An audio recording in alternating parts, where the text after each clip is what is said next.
Yo, what's goody gang, and welcome back to the channel. In today's video, I was really daydreaming about some Dead by Daylight and killers that we don't have, when all of a sudden, I got sidetracked and remembered that Jennifer Love Hewitt was in that Family Guy episode, and damn, them knockers was looking crazy. But then I got to thinking, that's what we don't have, is a I Know What You Did Last Summer theme.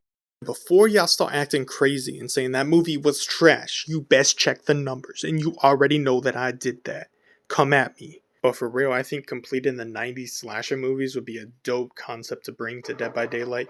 And you already know the new survivor I was thinking was gonna be Jennifer Love Hewitt. I mean, can you blame me? Sure. But for real though, I know how y'all gonna act, and y'all gonna want Buffy, so here she is.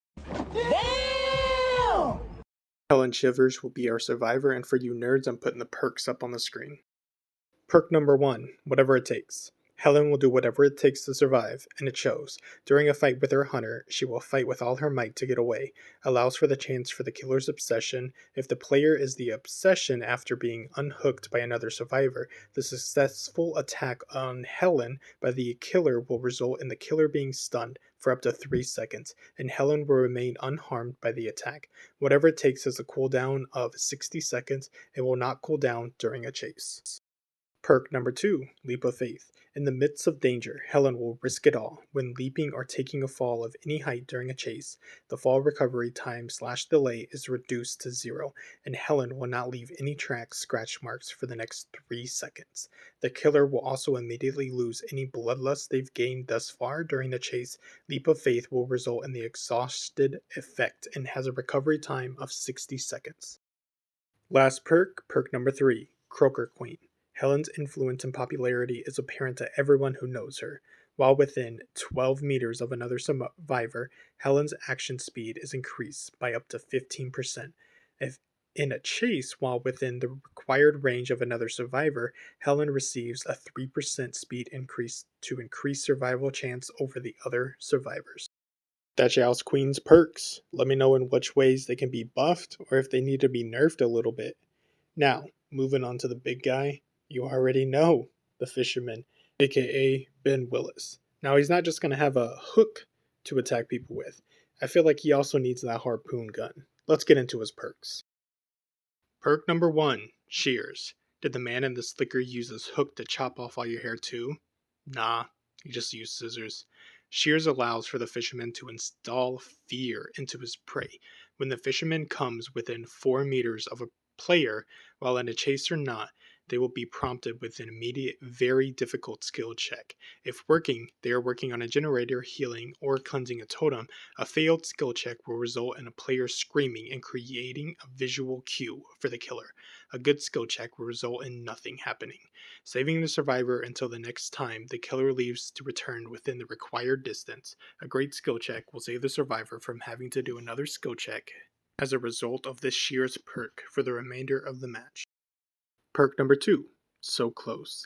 She was so close. When the exit gates are powered, the fisherman's terror radius immediately goes down from 3 to 0 meters, and he gains a 9% overall speed increase. And last but not least, perk number 3, Love Letters. Did you receive a letter too? The fisherman leaves taunting letters for his prey before he guts them with his hook, letting them know that he is watching. The fisherman is able to see the auras of all Hex Dull totems during the match. The fisherman will start the match with 4 love letters in his inventory that can be placed on any Dull or Hex totem by performing an action on the totem. 1 letter may be placed per totem.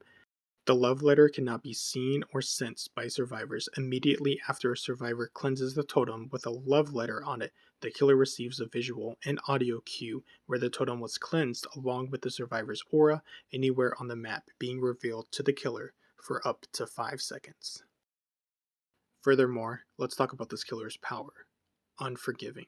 The fisherman is unforgiving of anyone who has wronged him, intentional or not. This fuels his bloodlust faster and makes him eager to hunt.